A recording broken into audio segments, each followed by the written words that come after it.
ৰূপ আৰু টকাক লৈ কেতিয়াও অহংকাৰ নকৰিব। যিখিনি পাখিৰ বাবে ময়ূৰে নিজৰ সৌন্দৰ্যক লৈ গৌৰৱ কৰে, ময়ূৰে এইটো কথা বুজিয়ে নাপায় যে সেইখিনি পাখিৰ বাবেই ময়ূৰ উৰিব নোৱাৰা হৈ পৰে। সূৰ্যই একো নকয়, সূৰ্যৰ পোহৰে সকলোকে সূৰ্যৰ পৰিচয় দিয়ে। ঠিক একেদৰে আপুনি আপোনাৰ বিষয়ে কাৰো আগত প্ৰশংসা কৰি ফুৰাৰ দৰকাৰ নাই। আপুনি মাথো শুদ্ধ কাম কৰি চাওক, আপুনি কৰা কামে আপোনাৰ পৰিচয় দিব। এই পৃথিৱীত দুৰ্বল কোনো নহয়, পৰিস্থিতিয়ে মানুহক দুৰ্বল কৰি তোলে আৰু কিছুমান সুবিধাবাদী মানুহে মানুহৰ সেই দুৰ্বলতাৰ সুযোগ লৈ নিজকে বাঘ বুলি ভাবি লয়। আনক পৰিৱৰ্তন কৰাটো অসম্ভৱ, সেইবাবে নিজকেই পৰিৱৰ্তন কৰি লোৱাটো বুদ্ধিমানৰ কাম। এই সংসাৰত ভাল মানুহ বা ভাল বস্তু একোৰেই দাম নাই। মদ বিক্ৰেতাই নিজৰ ঠাইত বহি থাকিয়েই টকা ইনকাম কৰে আৰু গাখীৰ বিক্ৰেতাই গাখীৰৰ বাল্টি হাতত লৈ ঘৰে ঘৰে যায়। বেইমানিৰ কেতিয়াও অনুশোচনা নহয় বহুৰূপী মানুহৰ জীৱনত কেতিয়াও।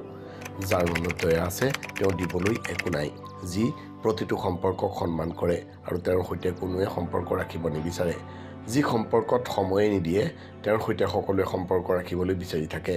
যাৰ পেটৰ ভোক আছে তেওঁৰ খাবলৈ খাদ্য নাই, যাৰ পেটত ভোক নাই তেওঁৰ খাদ্যৰ অভাৱ নাই। যি ভালপোৱা পোৱা নাই সেইজনে ভালপোৱাৰ মূল্য দিব জানে, যি ভালপোৱা পাইছে সেইজনে ভালপোৱাৰ মূল্য দিবই নাজানে। এখন সমাজ বা এটা পৰিৱেশ সুন্দৰ হ'বলৈ মানুহে হাতে কামে কিছুমান ভাল কাম কৰিব লাগিব। মনত ৰাখিব, এজন বিশৃংখলকাৰী আৰু এজন সহ্যকাৰীৰ মাজত বৰ বেছি পাৰ্থক্য নাই।